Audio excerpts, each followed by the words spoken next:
Hey everyone, this is a piece from the Ideas of Leon Trotsky, edited by Hillel, Ticktin, and Michael Cox. This piece is by Michael Cox, and it's titled Trotsky's Misinterpreters and the Collapse of Stalinism. This short piece on Trotsky has few pretensions. Oh shit, there's a footnote that I missed. This article first appeared in Critique number 26, 1994. The piece's basic aim is to provide a simple categorization of the way in which Trotsky's ideas have been interpreted and misinterpreted in the West. If it makes any intellectual claims at all, it is in its attempts to rehabilitate what has been consistently overlooked in Trotsky's thought, the argument, repeated by Trotsky on several occasions. Indeed, it lies at the heart of Trotsky's critique of socialism in one country. That in the form it had assumed, by the end of the 1930s, the USSR was ultimately doomed.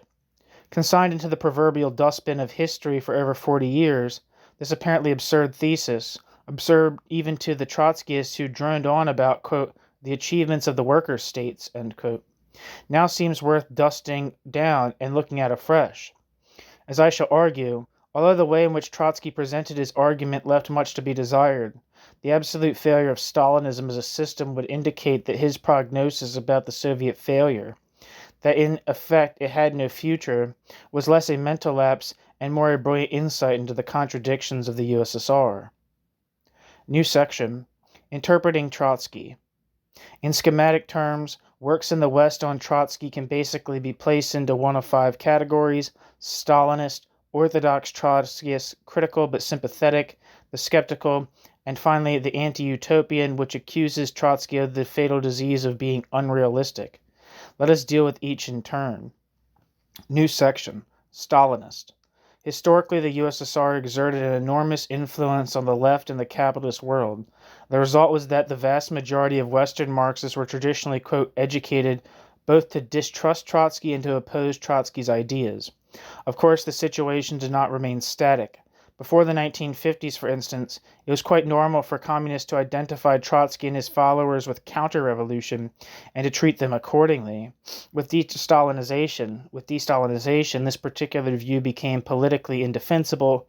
Consequently, the attack had to assume a more subtle form. However, the basic intention remained the same, to discredit Trotsky's views, and in this way guarantee that the Marxist left remained tied to the USSR. In this respect, anti-Trotskyism played an important political function for the Soviet Union in its struggle to maintain control over the Western left. A whole generation of Marxists in the West were thus fed a political line, whose main purpose was not so much to encourage debate than to demonstrate the obvious errors of Russian Trotskyism. Hence Trotsky, it was pointed out in one typical Soviet publication, was fundamentally at odds with Lenin on all the main questions, proving, if proof were needed, that he wasn't really a Marxist at all. Footnote. See Lenin versus Trotsky and his followers.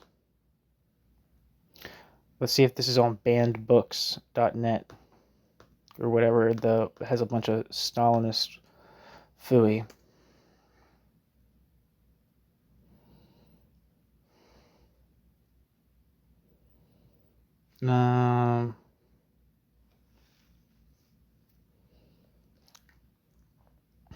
I'm not seeing any descriptions of the book. End footnote.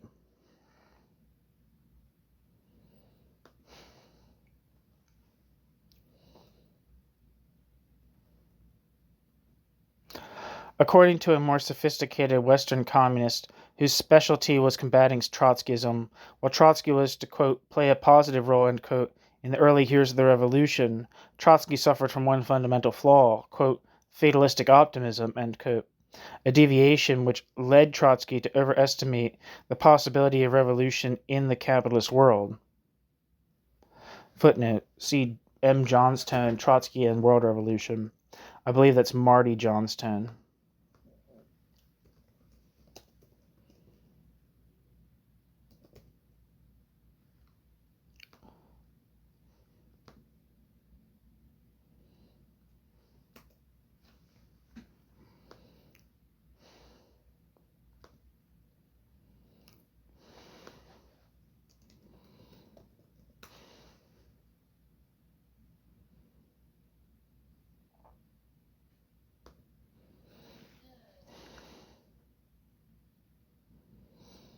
No, I'm not seeing anything on him.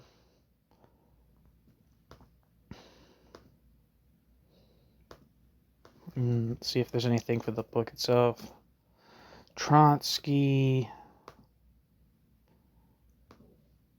and World Revolution.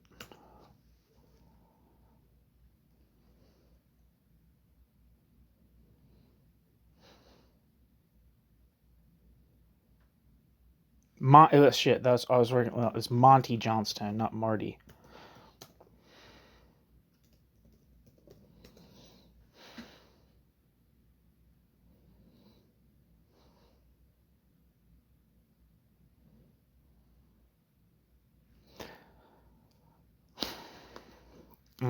Anyway, I can't find anything for the book either.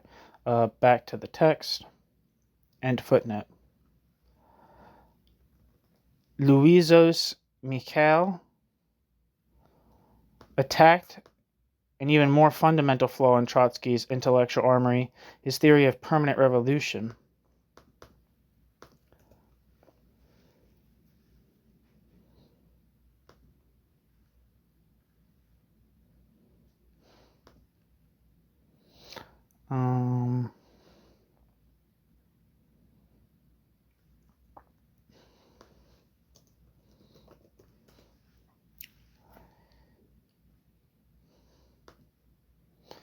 Yeah, I didn't find anything from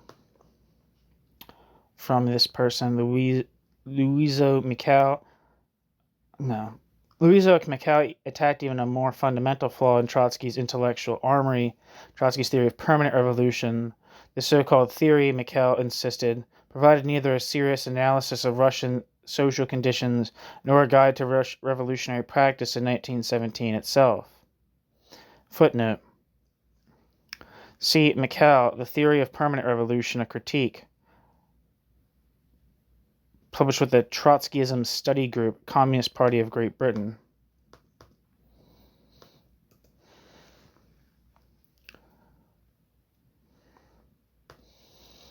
Yeah, not seeing anything for that book. And footnote.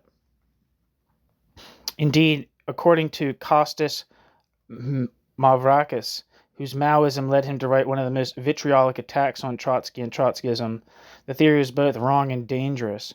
Wrong because it confused the, quote, democratic and, quote, socialist stages of the Russian Revolution, and dangerous because it was based on an underestimation of the role of the peasantry. I actually am familiar with Mavrakis. I did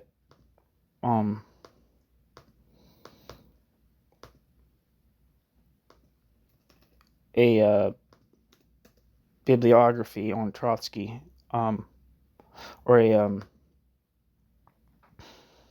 what's the word? A historiography of Trotsky, and this was one of the books that I saw when I was looking up, when I was doing that.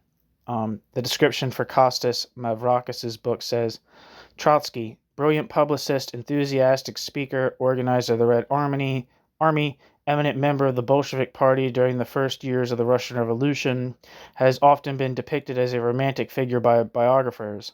Kostas Mavrakis does not see him in this light. Mavrakis submits Trotsky's thought and work to a severe but fair critical examination.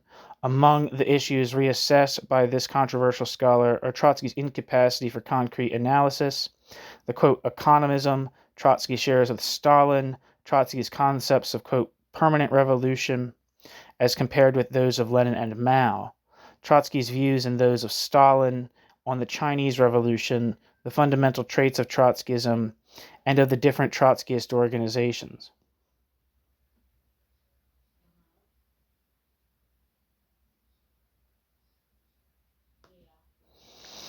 Back to the text and footnote.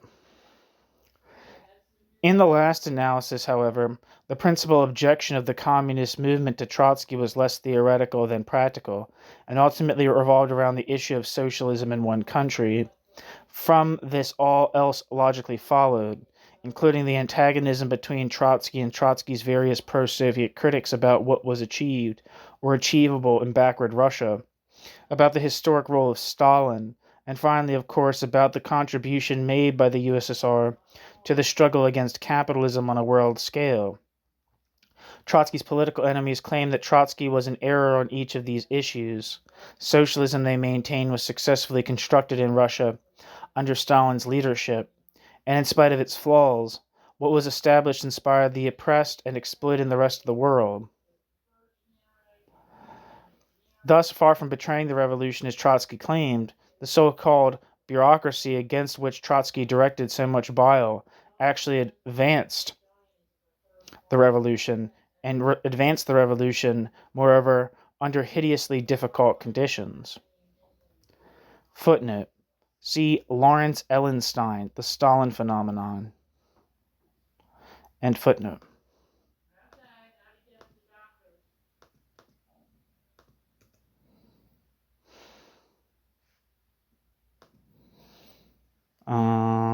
Not seeing any descriptions of this book.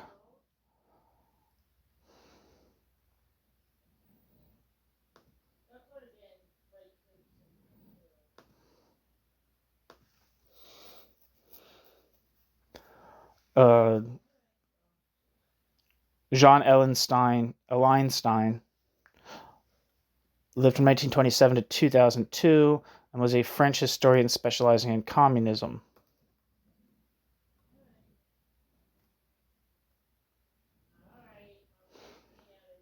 So that's maybe that's not who's being referred to here. Sorry, no, this is not who. Sorry, that's it's not Jean Ellenstein that's being referred to in here. This is not their book. Sorry about that. It's Lawrence Ellenstein.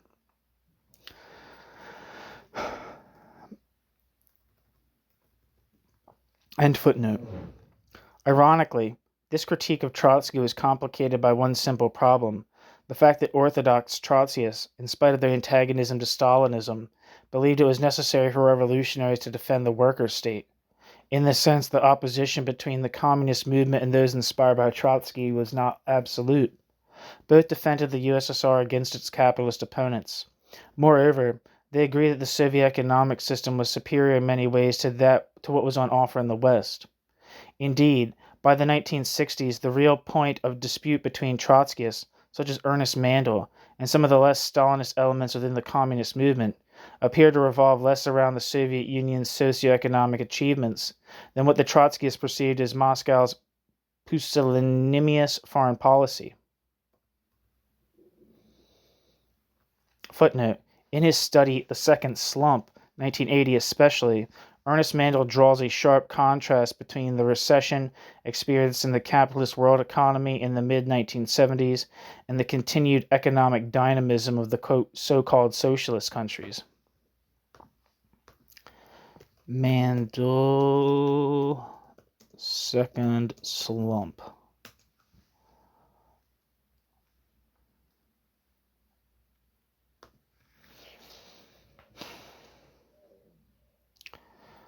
This book is published, currently available from Verso, and the description says, named by Choice magazine as, quote,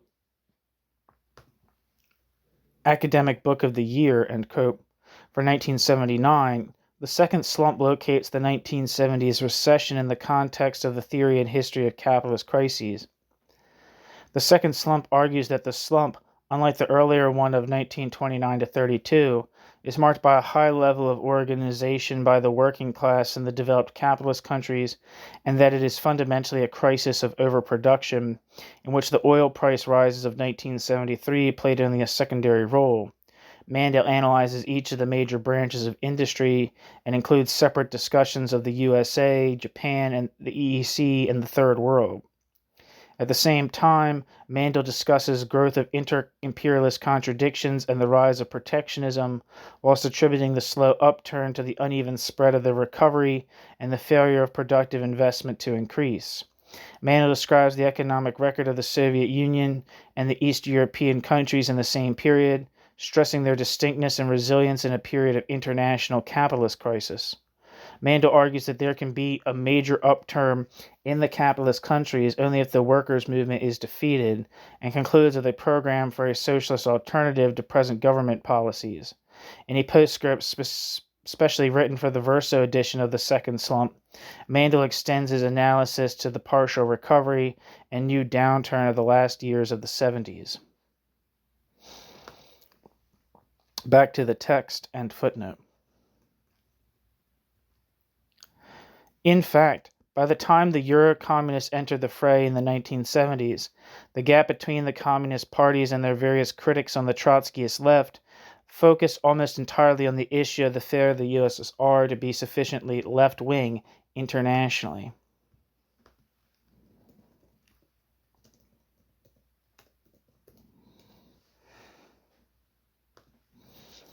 New section, Orthodox Trotskyism.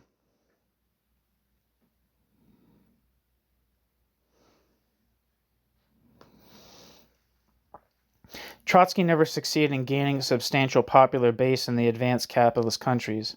Yet amongst intellectuals, Trotsky did manage to exert some degree of influence.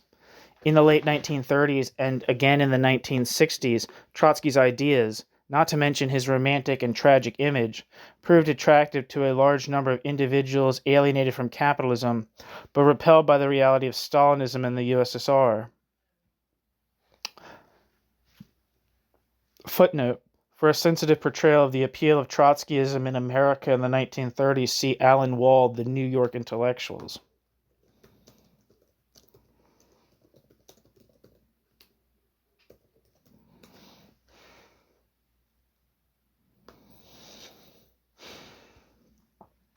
The description for the New York Intellectual says, for a generation, Alan M. Wald's The New York Intellectuals has stood as the authoritative account of an often misstood chapter in the history of a celebrated tradition among literary radicals in the United States. Wald's passionate investigation of over half a century of dissident Marxist thought, Jewish internationalism, fervent political activism, and the complex art of the literary imagination is enriched by more than 100 personal interviews, unparalleled primary research, and critical interpretations of novels and short stories depicting the inner lives of committed writers and thinkers. Wald's commanding biographical portraits of rebel outsiders who mostly became insiders retains its resonance today and includes commentary on Max Eastman, Elliot Cohen, Lionel Trilling, Sidney Hook, Tess Schlesinger, Philip Robb, Mary McCarthy, James T. Farrell, Irving Kristol, Irving Howe, Hannah Arendt, and more. With a new preface by the author that tracks the rebounding influence of these intellectuals in the era of Occupy and Bernie Sanders, this anniversary edition shows that the trajectory and ideological ordeals of the New York intellectual left still matters today.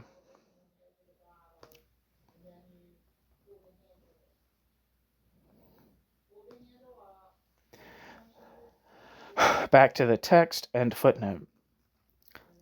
Life in the Trotskyist movement, however, was definitely not for the faint-hearted. The never-ending round of meetings, the disruptions to personal life, and the inevitable marginalization from, quote, normal society usually took its toll, with the result that the political lifespan of an average Trotskyist was never very long. Those few who survived usually then found some, quote, principled reason for forming this faction or that tendency, or even creating their own separate organization. The history of Trotskyism, in effect, was the history of greater and greater dissension between fewer and fewer people, all claiming that their group, and their group alone, was the one and only true heir to the Fourth International of 1938. Footnote: in Britain alone by 1977, there was, according to Paul Thompson and Guy Lewis, 14 groups claiming to be Trotskyist. In 1955, there had been 3. In 1945, 1. See Paul Thompson and Guy Lewis's The Revolution Finished, A Critique of Trotskyism, Big Flame pamphlet, London, 1977.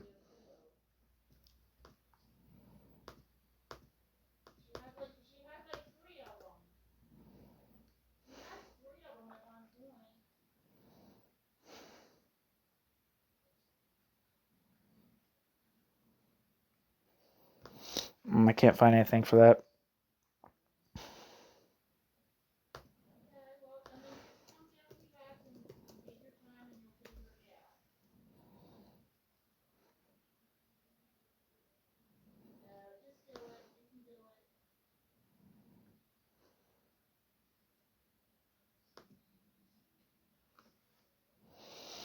End footnote. Yeah, I can't find anything on it. It does appear, however, to be available at Marxist.org.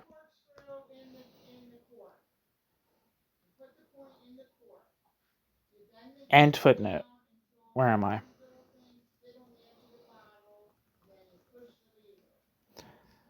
Basically, the principal objective of Orthodox Trotskyism was not to develop Trotsky's ideas so much as to preserve Trotsky's ideas. Historically, the theoreticians of Trotskyism thus assumed an essentially priestly role. Their main function was to restate the basic truths established by Trotsky, rather than to discuss and apply them. Innovation was not encouraged on the assumption that it might lead to an attack upon the very core of ideas that held the movement together. Most Orthodox Trotskyists, moreover, really did believe that Trotsky's analysis of Stalinism could not be improved upon. Even a fairly unorthodox and influential Marxist like Perry Anderson agreed that, quote, Trotsky's interpretation of ... Stalinism to this day, end quote, remained, quote, the most coherent and developed theorization of the phenomenon within the Marxist tradition, end quote, a view undoubtedly endorsed by his more orthodox peers within the Trotskyist movement.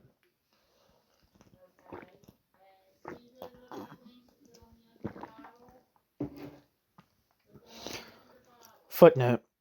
See Perry Anderson's article, Trotsky's Interpretation of Stalinism in New Left Review, number 139, May-June 1983. End footnote.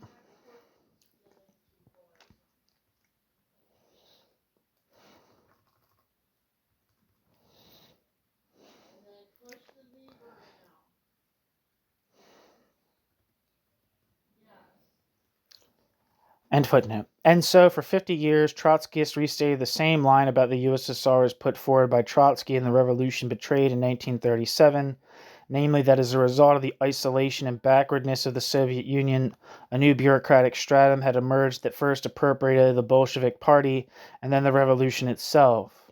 However, even though this stratum was parasitic upon the working class, this stratum was not a, quote, new class, end quote, in the Marxist sense, for the simple reason that it did not own the means of production.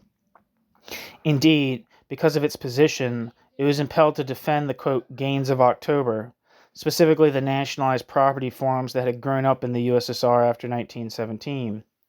This placed the bureaucracy in a highly contradictory position.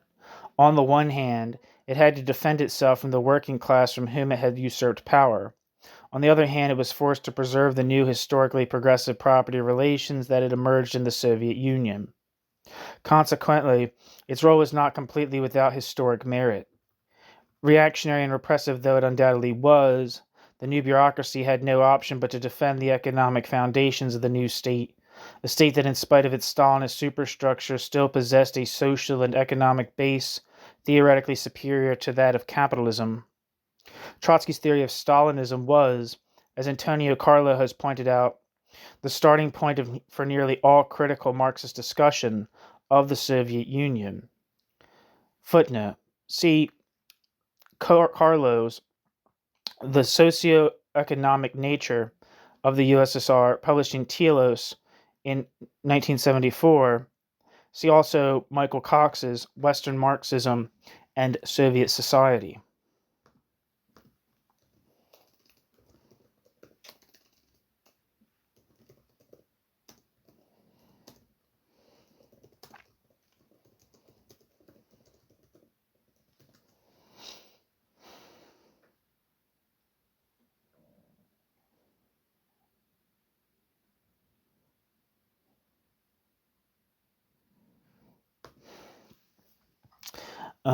End footnote, back to the text. Yet, Trotsky's analysis left him and his followers open to several charges, one of the most obvious perhaps being ambiguity. At home, the bureaucracy, according to Trotsky, played a dual role. Abroad, however, the bureaucracy was deemed to be totally reactionary. Footnote. See Anderson, end footnote. More seriously, Trotsky's discussion of the Soviet system came very close to providing an apologia for it. After all, if the Soviet Union was a workers' rather than a bourgeois state, and according to Trotsky, striding forward economically, did this not imply that there was something progressive about Stalinism? Footnote. In the first chapter of The Revolution Betrayed, Trotsky spoke in glowing terms of what had been, quote, achieved economically in the USSR under Stalin, in contrast to the, quote, stagnation and decline, end quote, experienced in the capitalist world. See Trotsky's The Revolution Betrayed. In an article published in 1937, Trotsky could write that, quote, the main difference between the USSR and the contemporary bourgeois state finds its expression in the powerful development of the productive forces as a result of a change in the form of ownership, end quote. Trotsky, in the article Not a Worker State and Not a Bourgeois State, question mark, which, again, is on this channel. End footnote.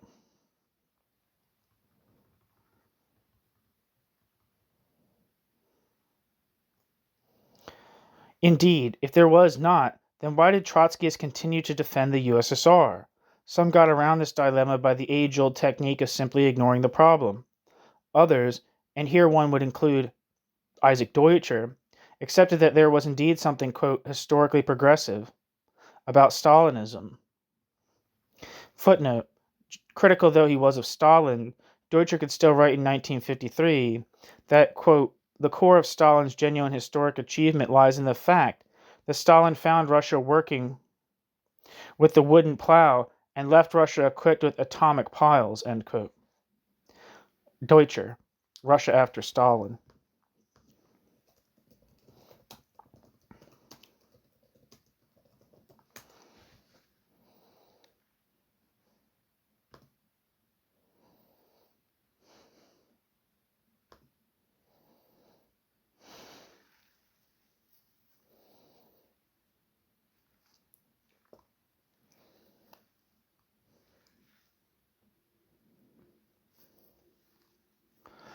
This is an introduction to the book from Marcel Liebman. It says, when, just a few weeks after the dictator's death, Isaac Deutscher published his Russia after Stalin, it might at first have been thought that the biographer of the deceased statesman had been merely indulging in a journalistic exercise.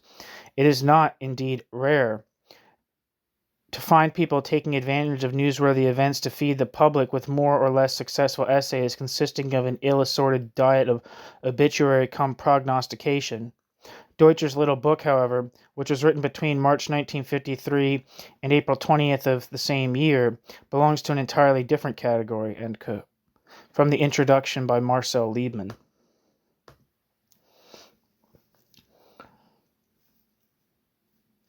Back to the text, end footnote. Now, while Deutscher's argument was officially rejected by Trotsky's followers, the fact remains that the latter seemed to share a position similar to that of Deutscher. Footnote. For an uncompromising attack on Deutscher from the left, see Julius Jacobson, Isaac Deutscher, The Anatomy of an Apologist, which is on this channel. End footnote. Nor is this so surprising, given that the original author of the idea that the USSR was progressive, at least at home, was Trotsky himself. Herein perhaps was the great irony of Trotskyism. Established by a revolutionary obviously opposed to Stalinism, it could easily be deployed to provide the basis for a critical defense of the Soviet system. New section. Sympathetic critics. Perhaps the most interesting group of Western commentators on Trotsky have been those who, while sympathetic to Trotsky's life work, question his interpretation of Stalinism. A number of issues were raised by this fairly heterogeneous group. The first concerned Trotsky's understanding of Bolshevism and the relationship between Bolshevism and Stalinism. Trotsky, as we know, became an uncritical admirer of, quote, Leninism in the 1920s and 1930s, stressing firstly that Trotsky had been wrong to oppose Lenin on the question of organization prior to 1917, and secondly that far from being the logical result of Leninism, Stalinism was Leninism's antithesis. Trotsky's relationship to an analysis of Leninism has been criticized on a number of grounds. Firstly, according to Robert Wistrich, Trotsky Having correctly identified the dictatorial strain in Bolshevism before 1917, made a crucial error when he was converted to the Leninist cause after the revolution.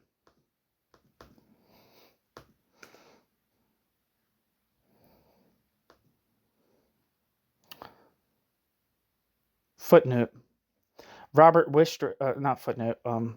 Wikipedia says Robert Solomon Wistrich lived from 1945 to 2015, was a scholar of anti-Semitism, considered one of the world's foremost authorities on anti-Semitism. Eric Neuberger, professor of European and Jewish history at the Hebrew University of Jerusalem,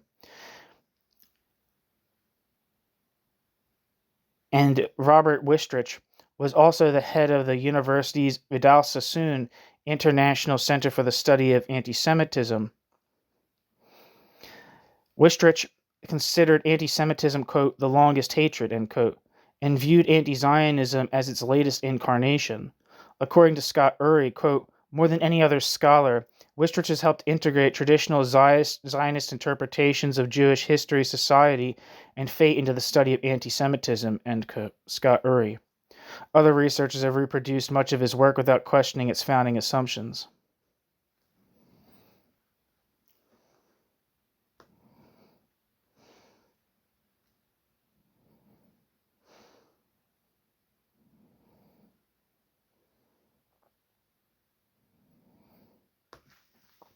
Back to the text. As a result, Trotsky not only forgot his early attacks on Bolsheviks' authoritarian practices, but seemed to adopt some of them himself. Footnote. See Wistrich, Trotsky, Fate of a Revolutionary.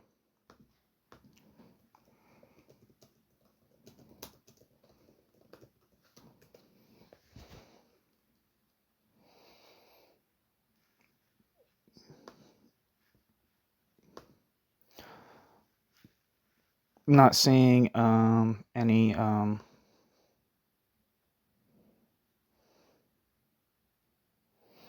descriptions of this book.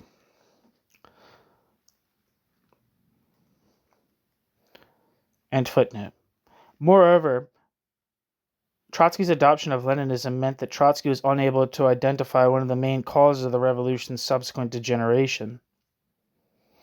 As Michael Lustig has argued, Trotsky's analysis of and struggle against the Soviet bureaucracy was always compromised by his failure to recognize that the seeds of Stalinism were sown by the Bolshevik Party between 1917 and 1921, a point also raised in a more subtle way by one of Trotsky's greatest admirers, the libertarian Marxist Victor Serge.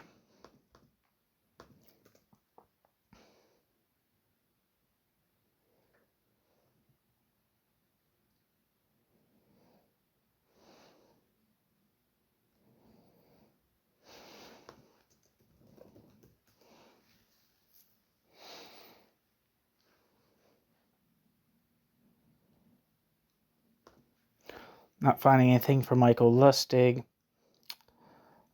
Footnote.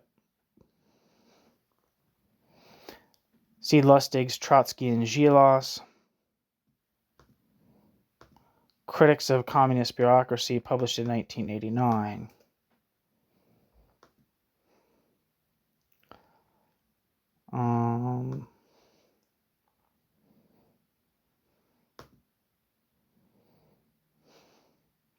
Not seeing any descriptions for that book.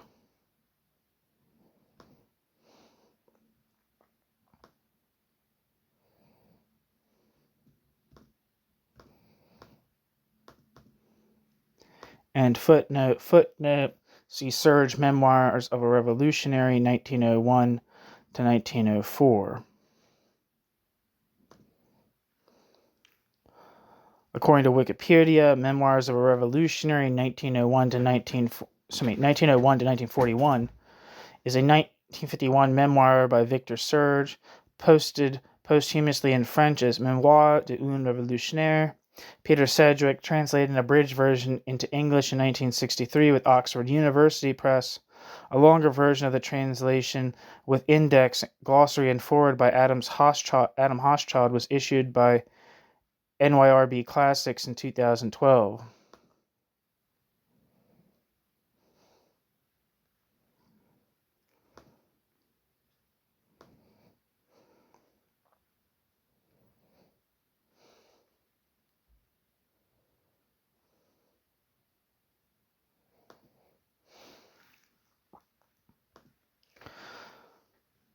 And the description on Google Books says, Victor Serge is one of the great men of the 20th century and one of its great writers too. He was an anarchist, an agitator, a revolutionary, an exile, a historian of his times, as well as a brilliant novelist, and in Memoirs of a Revolutionary, Serge devotes all his passion and genius to describing this extraordinary and exemplary career. Serge tells of his upbringing among exiles and conspirators, of his involvement with the notorious Beno gang, and his years in prison, of his role in the Russian Revolution, and the revolution's collapse into despotism and terror. Expelled from the Soviet Union, Serge went to Paris, where Serge evaded the KGB and the Nazis before fleeing to Mexico. Memoirs of a Revolutionary recounts a thrilling life on the front lines of history and includes vivid portrayals not only of Trotsky, Lenin, and Stalin, but of countless other figures who struggled to remake the world. Peter Sedgwick's fine translation of Memoirs of a Revolutionary was abridged when first published in 1963. This is the first edition English to present the entirety of Serge's book.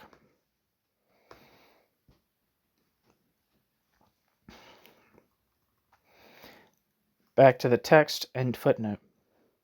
A second criticism directed against Trotsky focused less on Trotsky's relationship to Leninism and more on his political judgment. Concretely, he is said to have made two fatal mistakes in his struggle against Stalin, both of which contributed to Stalin's triumph. The first was his failure in 1923 to unseat Stalin. This, according to many commentators, sealed the revolution's fate.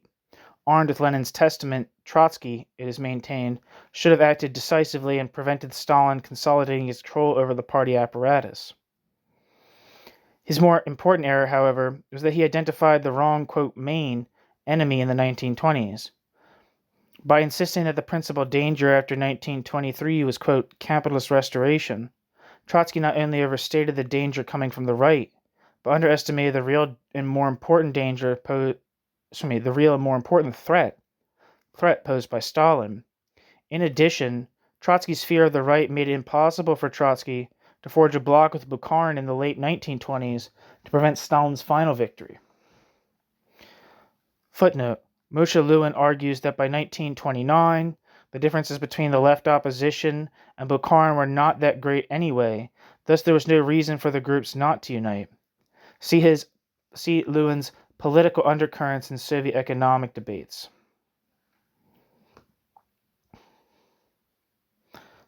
Published 1974.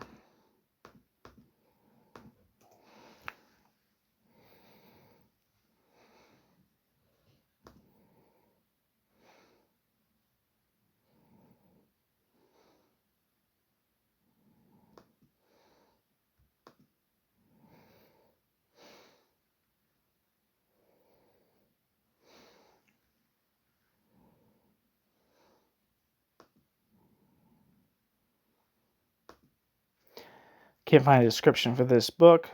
Back to the text and footnote.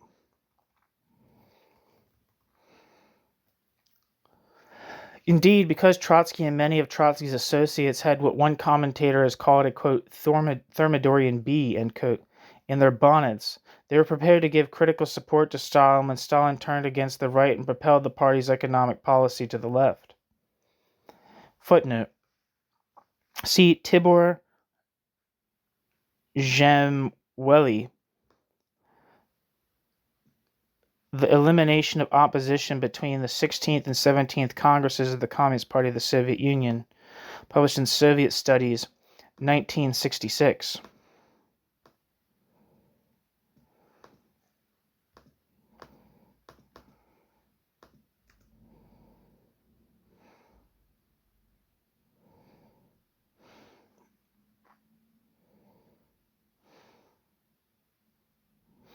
Tibor Jamweli lived from 1890 to 1919.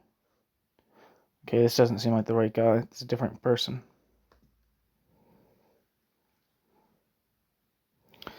Okay, here we are. Tibor Jamueli lived from 1925 to 1972, was a Russian-born Hungarian historian and polemicist. Jamueli was born in Moscow, the eldest of three children, an elder son of Grigory Jamueli and his wife, Elsa Janto, both from Hungarian Jewish merchant families. Tibor Jamueli received his education in England, first at Bertrand Russell's Beacon Hill School in Hampshire, and later at the progressive Summer Hill School in Suffolk. Returning to Moscow in the 1930s with his family, he was later evacuated to Tomsk during the Second World War. Tibor Jamueli served the Red Army in their occupation of Hungary, but would later return to the Soviet Union to study history at the University of Moscow. Back to the text and footnote.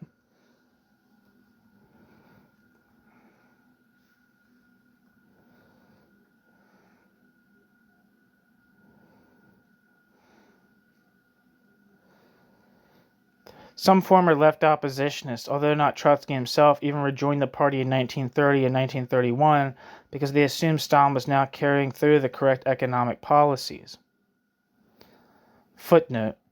Jamueli argues that while Trotsky and the left opposition may not have approved of Stalin's, quote, methods, it was they, quote, who had propounded the bracket economic and bracket program now taken over by Stalin, end quote. As a result, they felt bound to defend Stalin's broad economic strategy. End footnote.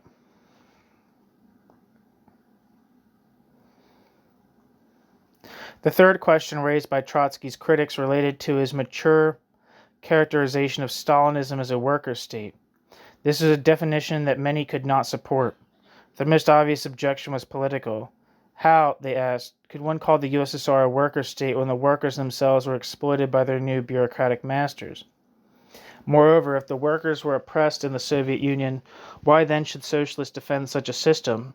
An argument which took on even more force in 1939 when the USSR invaded Finland and carved up Poland. This in turn led Trotsky's critics to wonder whether the bureaucracy was not just a parasitic stratum, but a caste in its own right. But a class in its own right. Trotsky, we will recall, refused to characterize the bureaucracy as a class on the grounds that the bureaucracy had no legal ownership of the means of production. Trotsky's opponents viewed this distinction as being purely semantic. Although the Soviet bureaucracy did not own the means of production, the Soviet bureaucracy did at least, quote, control them. Trotsky's refusal to use the term, quote, class was mere formalism. Behind these internecine disputes there lay a much bigger question, to wit, how far had the Russian Revolution degenerated, and what, if anything, did the USSR have to do with the socialist cause? Trotsky obviously assumed that in spite of Stalinism there was still something, quote, proletarian about the Soviet system. His critics, on the contrary, denied this, insisting that Stalinism had destroyed any connection the USSR might have once had with the workers' cause. As Max Shachtman put it in his celebrated article of 1943, quote, the Stalinist reaction, the causes and course of which have been traced so brilliantly by Trotsky above all others, meant the systematic hacking away of every finger of control the working class had over the working class's state, end quote. Shachtman. Footnote. See Shachtman's article, Is Russia a Worker State, in his The Bureaucratic Revolution, The Rise of the Stalinist State. That's on this channel. End footnote. Naturally, having rejected Trotsky's argument that the USSR was a worker state, Trotsky's critics began to search for other ways of characterizing Stalinism. Some, like Ryadonievskaya and later Tony Cliff, concluded that in Russia a new form of, quote, state capitalism had emerged, in which the workers were alienated by a system driven by the logic of accumulation. Footnote. See Ryadonievskaya's Marxism and Freedom and Tony Cliff's State Capitalism in Russia. As of this recording, I have the pieces from Marxism and Freedom about Russia. I don't have the book as such on the channel. And Tony Cliff's State Capitalism in Russia is not on this channel. in total, but the first 2 chapters, I believe, are at this point. As of now, I'm recording this on the 23rd of, not the 23rd, the 3rd of December, 2024.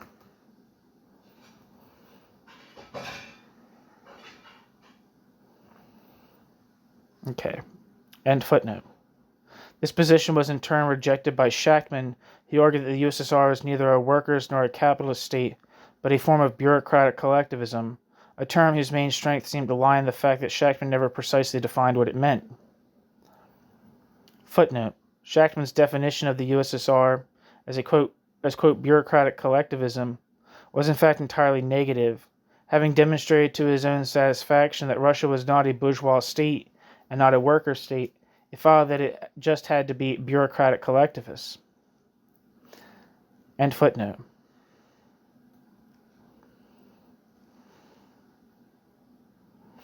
Burnham then went one step further and drew the most revisionist conclusion of all, that the failure of socialism in Russia proved socialism's impossibility everywhere else.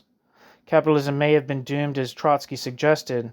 This does not mean that socialism would follow. Burnham concluded that it was not just Trotsky's characterization of the USSR which was at fault, but Trotsky's continuing faith in the feasibility of a classless society. Footnote. See James Burnham's The Managerial Revolution. It should be noted that by that point, the time that the Managerial Revolution came out, Burnham had dropped out of the Workers' Party and abandoned socialism entirely. End footnote. I guess I should look up the Managerial Revolution just because.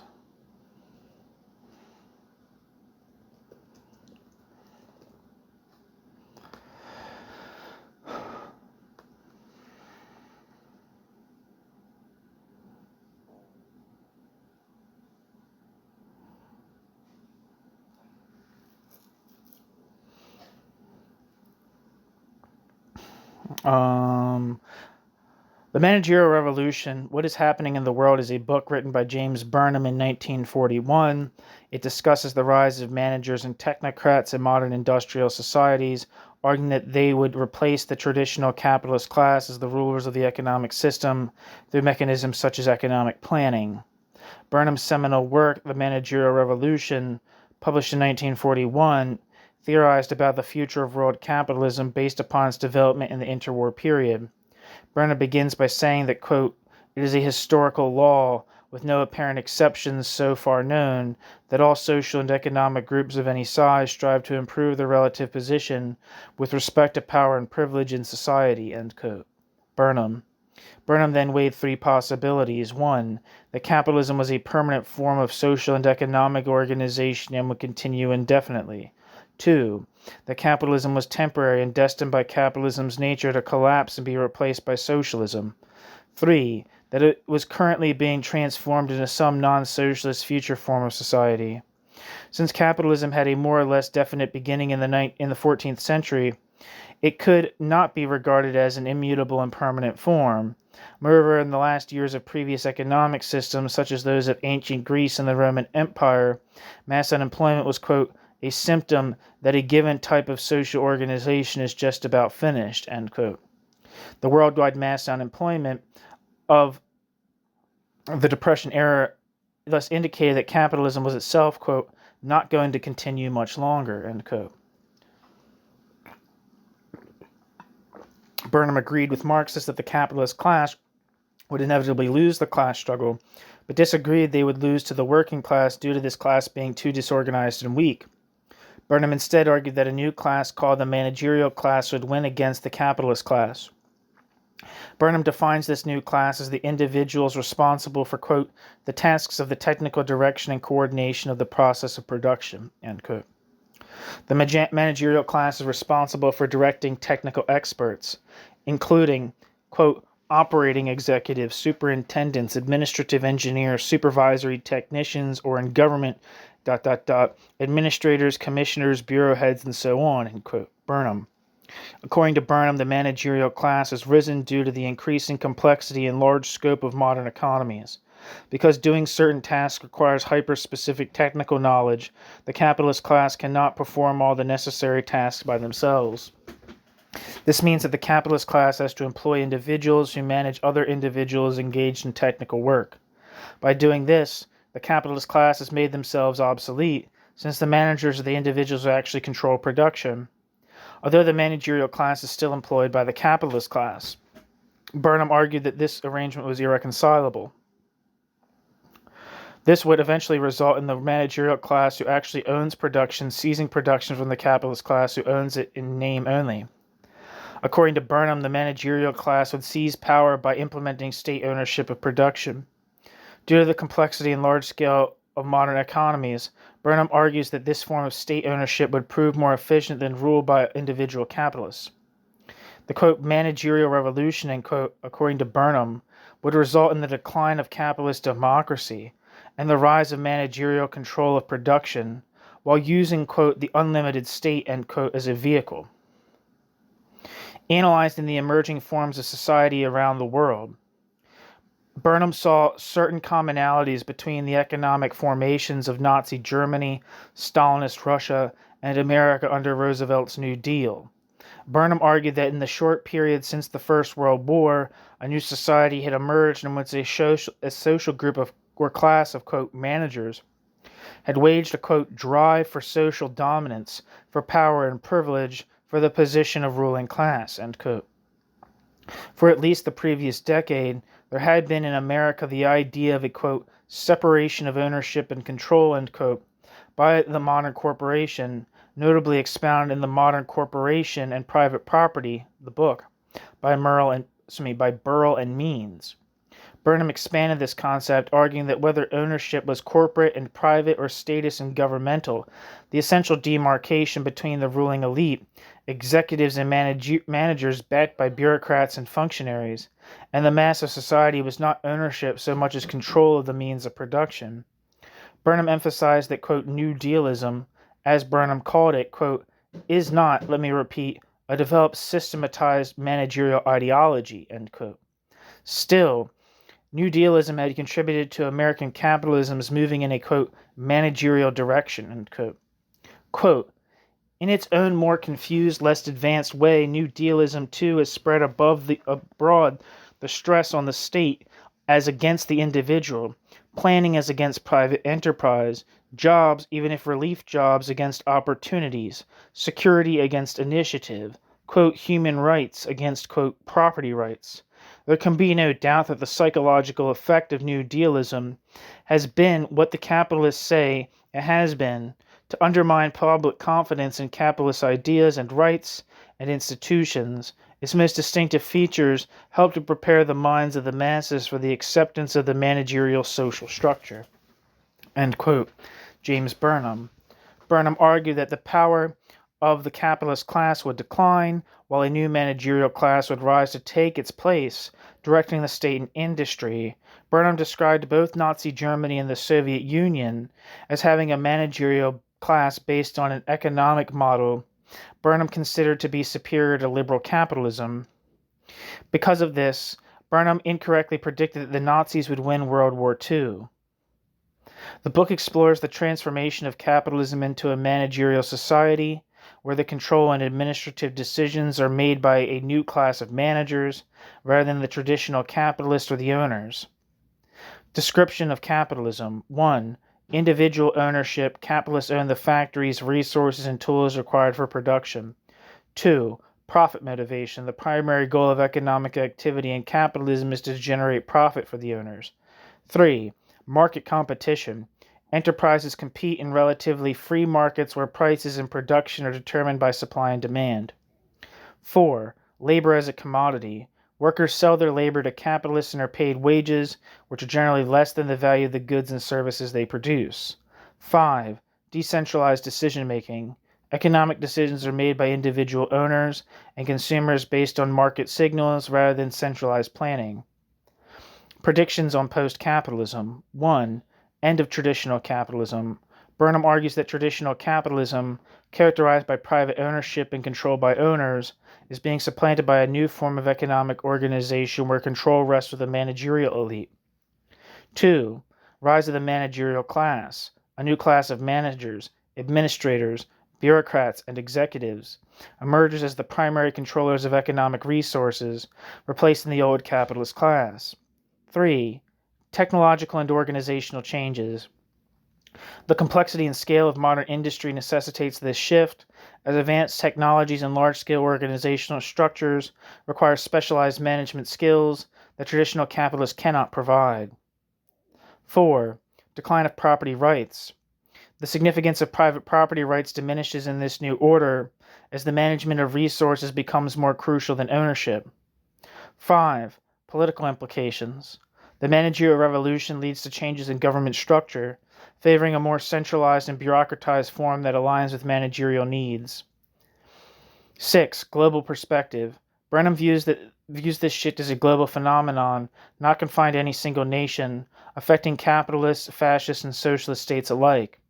7. Future predictions. Brenham predicts that the managerial societies will likely evolve into more authoritarian structures as managerial elites consolidate power to manage economies and societies efficiently. The book has been influential in various fields, including political science and economics, and continues to be relevant in discussions about corporate governance and economic power dynamics. It was famously reviewed by George Orwell in his essay, Second Thoughts on James Burnham, written in 1946. Orwell finds the central premise of the book fascinating, but lists a range of criticisms, including problems with the practical war predictions of Burnham. In June 1941, a hostile review of the managerial revolution by Socialist Workers' Party loyalist Joseph Hansen in the Socialist Workers' Party's theoretical magazine accused Burnham of surreptitiously lifting the central ideas of his book from the Italian Bruno Rizzi's The Bureaucratization of the World, published in 1939. The first part of Rizzi's The Bureaucratization of the World is on this channel. Despite certain similarities, there is no evidence Burnham knew of this book beyond Leon Trotsky's brief references to it in his debates with Burnham. Burnham was influenced by the idea of bureaucratic collectivism of the Trotskyist Ivan Crépieux, but Burnham took a distinct conservative Machiavellian rather than a Marxist viewpoint, an important philosophical difference which Burnham explored in greater detail in The Machiavellians. According to Vox, quote, virtually all the managerial revolution's major predictions, the coming collapse of capitalism, an Axis victory in World War II, the superior efficiency of state-run enterprises, were proven wrong. The power of the capitalist class has become more entrenched since the neoliberal revolution of the 1970s and 80s, and attendant skyrocketing inequality. The rise of tech capitalism, with firms founded by individual innovators and technical experts, seems to disprove his theory that capitalists cannot themselves perform technical and management tasks at scale, end quote. Burnham's idea of an unaccountable managerial class has gained traction among conservative intellectuals seeking to counteract the power of this class, viewing them as, quote, woke.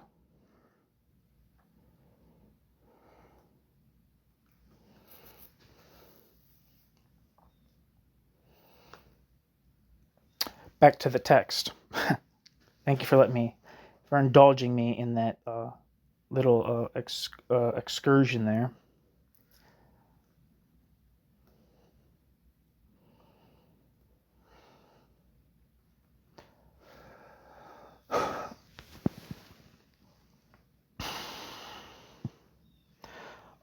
Trotsky had few problems in fending off critics such as Shachtman and Dunayevskaya because both individually and collectively they really didn't provide much of a theoretical alternative. This highly charged discussion, however, did have a number of unfortunate consequences. Most obviously, it tended to push Trotsky and his followers into an ideologically rigid mold from which they never escaped. It also made the whole debate on Stalinism highly sectarian. Thus what began life as a potentially fruitful dialogue on the left about the nature of socialism was soon transformed into a sterile fight between ideological militants who neither cared nor listened to what their opponent had to say.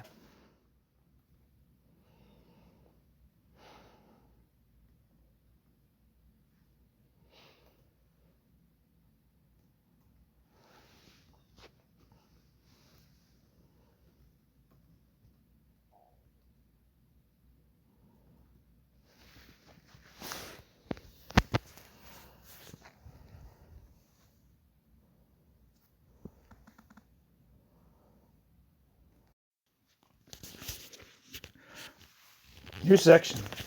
The skeptics.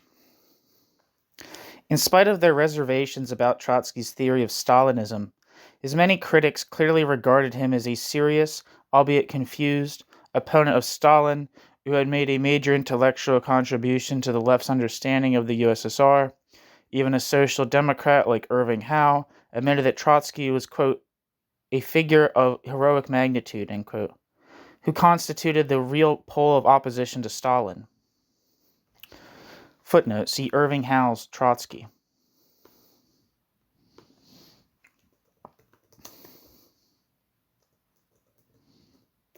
I think Irving Howe comes out of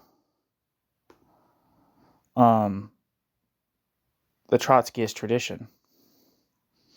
I think he was in the, I believe he was in the Workers' Party at one point.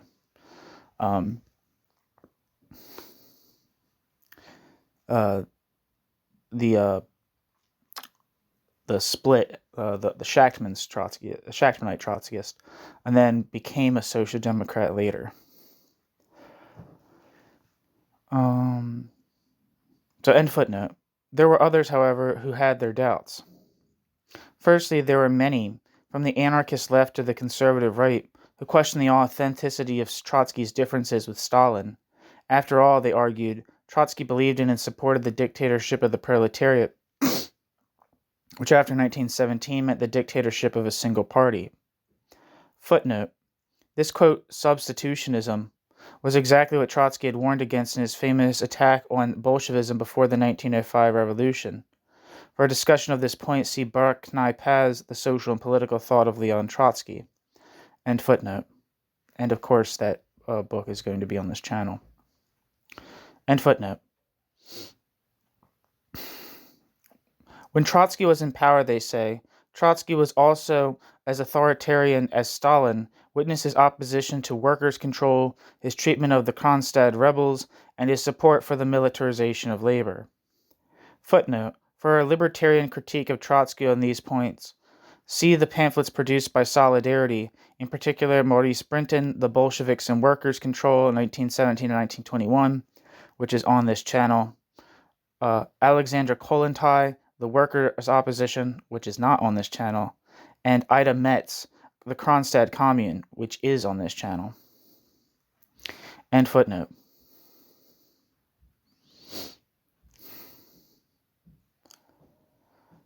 During the 1920s, Trotsky made no real effort to go outside of the party to challenge Stalin, thus proving that he shared the same worldview as his rival. Secondly, it was argued that Trotsky and the left opposition actually provided Stalin with the economic arguments that he used to justify collectivization in the five-year plans after 1921. Of course, the left opposition might not have advocated terror as a means of achieving the economic transformation of Russia, but that is exactly where their policies would have led. As Alec Nova has pointed out, the left opposition, like Stalin, believed in, quote, rapid industrialization, and urged on the peasants a price structure which would permit the state to accumulate. They did not face up to the measures of coercion that would be required if this policy were to be put into effect, end quote. Alec Nova, in Introduction to the Evgeny Preobrazhensky's book, The New Economics.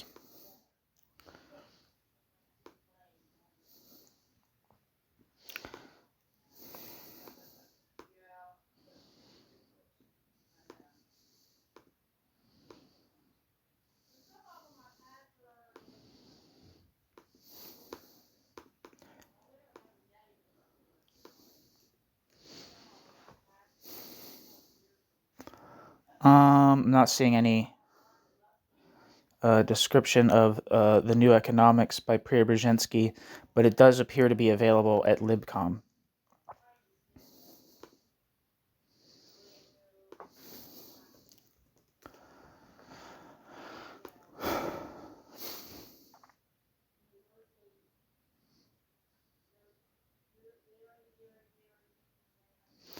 Yeah, I don't see anything. Back to the text, end footnote. This leads to the third and probably most important weapon in the skeptic's intellectual armory, Nikolai Ivanovich Bukharin. According to Stephen Cohen, it was not Trotsky but Bukharin who advocated the most consistent programmatic alternative to Stalinism. Thus, the view that Trotsky was the main rival to Stalin, or citing Deutscher, quote, the representative figure of pre-Stalinist communism and precursor of post-Stalinist communism, end quote, is a, quote, serious misconception, end quote. Footnote. See Cohen's Bukharin and the Bolshevik Revolution.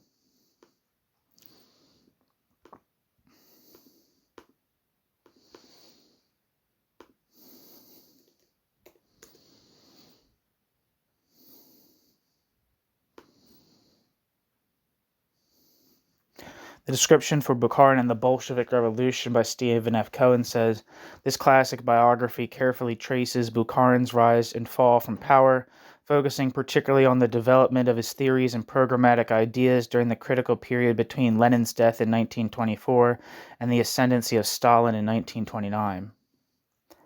Back to the text and footnote.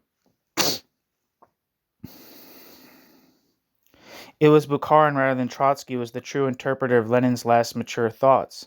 It was Bukharin who advanced the real economic alternative to Stalinism, and it was Bukharin, not Trotsky, who mapped out a more reasonable evolutionary path for Russia. Moreover, according to Cohen, it was, quote, Bukharin's outlook and the new economic policy style order he had defended, end quote, that would remain the, quote, real alternative to Stalinism after Stalin, end quote.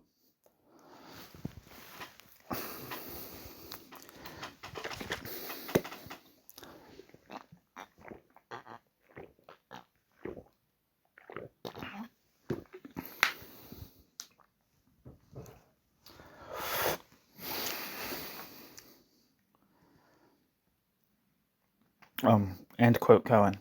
New realist. The skeptics doubted whether Trotsky was the real alternative to Stalin. The realists, on the other hand, accused Trotsky of a failure to face up to the basic facts of life.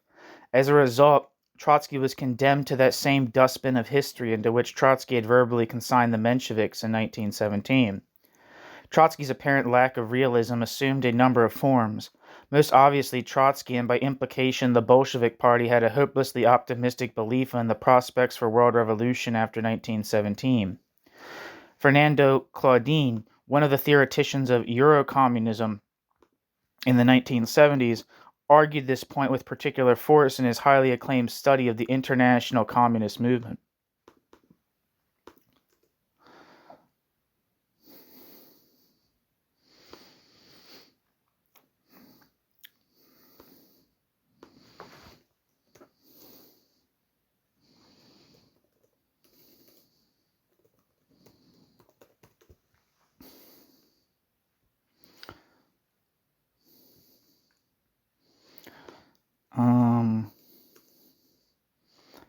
Wikipedia says Fernando Claudine Pontes was a Spanish communist ideologist and historian best known for his 2-volume study, The Communist Movement from Comintern to Common Form. He lived from 1913 to 1990.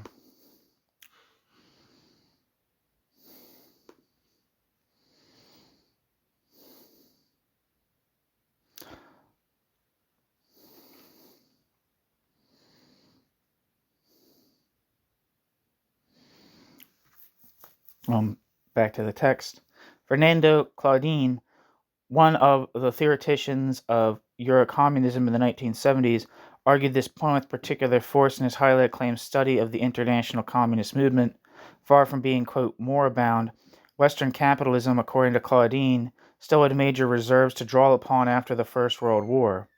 The Bolsheviks in 1917, and later Trotsky as well, underestimated, quote, the penetration of reformism into the Western proletariat, end quote, Claudine.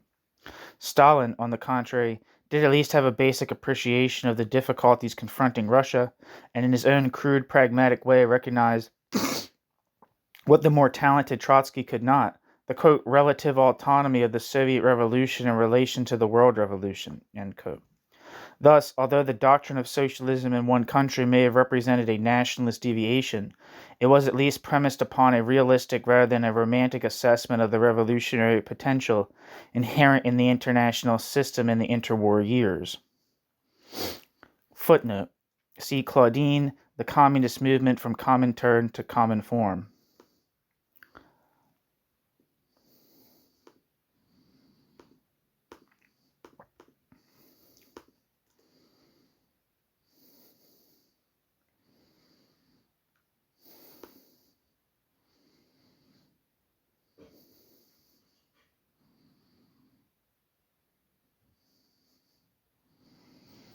Yeah, I'm not seeing anything descriptions for that book. End footnote. Where am I?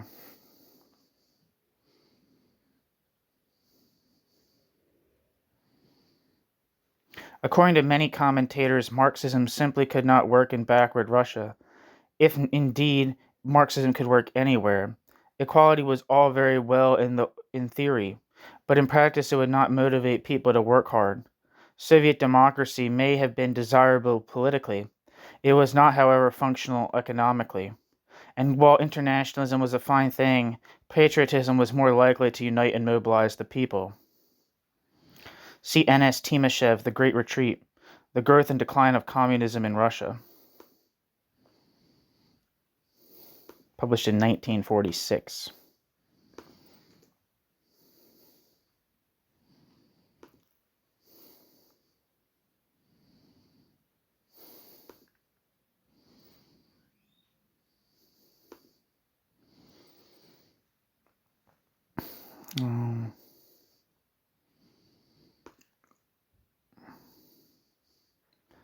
Yeah, I'm not seeing any descriptions for this book. End footnote. Finally, according to the, quote, realists, Stalin rather than Trotsky had a clear answer to the most important question of all, namely, how could the USSR escape from its backwardness and create for itself the foundations of a powerful state that could survive under conditions of capitalist encirclement. Stalin may indeed have betrayed the revolution in the process of modernizing the USSR, but this was both inevitable and essential. Inevitable because no revolution can live up to its utopian aspirations, and essential because the industrialization of Russia demanded sacrifice on the one hand and a strong state on the other.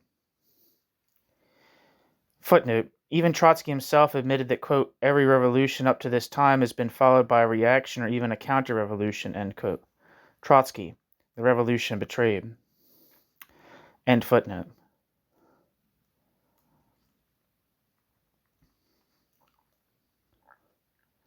Moreover, didn't the defeat of Nazi Germany and the recovery of the USSR after the war provide retrospective justification of Stalin's policies? In the light of recent historical evidence, such rationalization seem questionable to say the least. However, for a large part of the post-war period, it was more or less the accepted wisdom. Indeed, it is still worth recalling that when Nova responded in the affirmative to his own rhetorical question, quote, was Stalin really necessary? Few Western analysts seem to be prepared to disagree with him.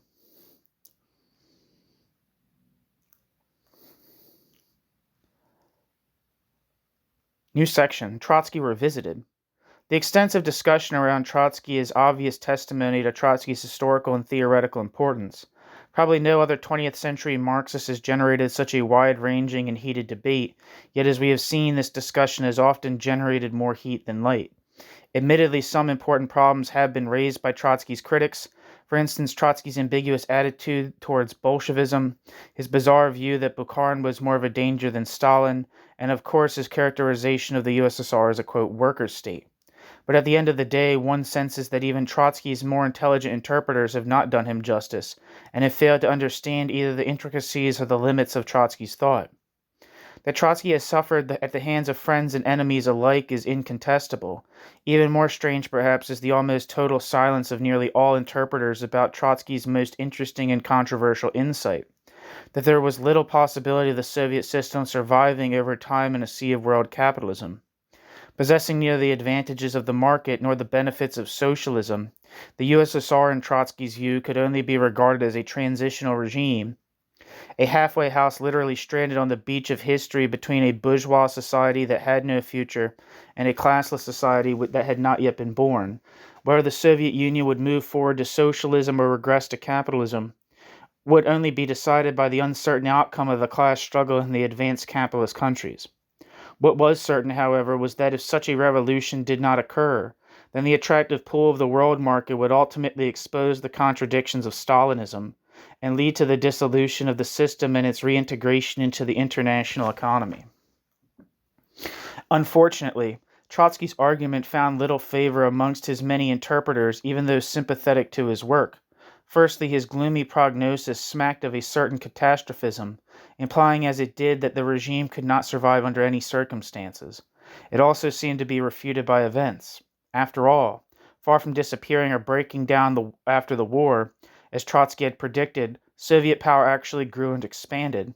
Finally, Trotsky's argument about the non-viability of Stalinism stood in opposition to Trotsky's frequently reiterated statement about the USSR being a worker state, superior in character to capitalism. If this was the case, then it was obviously absurd to suggest the USSR was a transitional regime that might move back to the market. Of course, this in turn raises the intriguing empirical question as to why the USSR survived as long as the USSR did. Here I would suggest that the Soviet Union, firstly, was able to draw upon a unique set of resources that ensured its reproduction.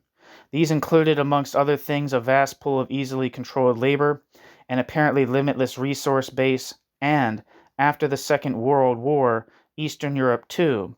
Moreover, the Soviet elite was highly successful in isolating the USSR and its people from dangerous contact with the more advanced capitalist world.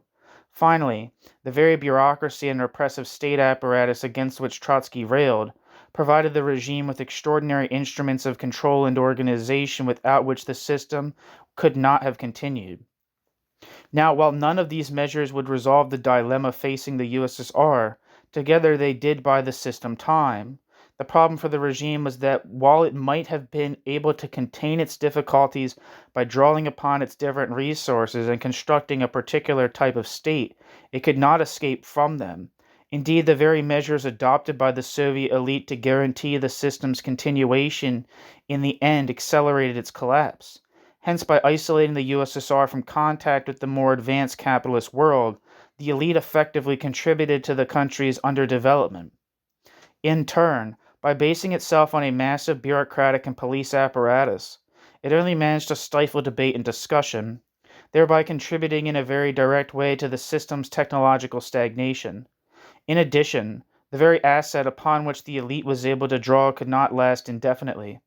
It was hardly a coincidence, of course, that when the Soviet Union began to run out of labor in the late 1970s, the system began to wind down. The examples could be multiplied, but would only prove the same point, that the USSR managed to endure for over half a century, but after 1985 was no longer able to do so. As Trotsky had insisted, there were really only two choices available in the modern world, socialism or capitalism. The mutation represented by the USSR was theoretically inconceivable and was thus doomed. That's the end. Thank you so much for listening.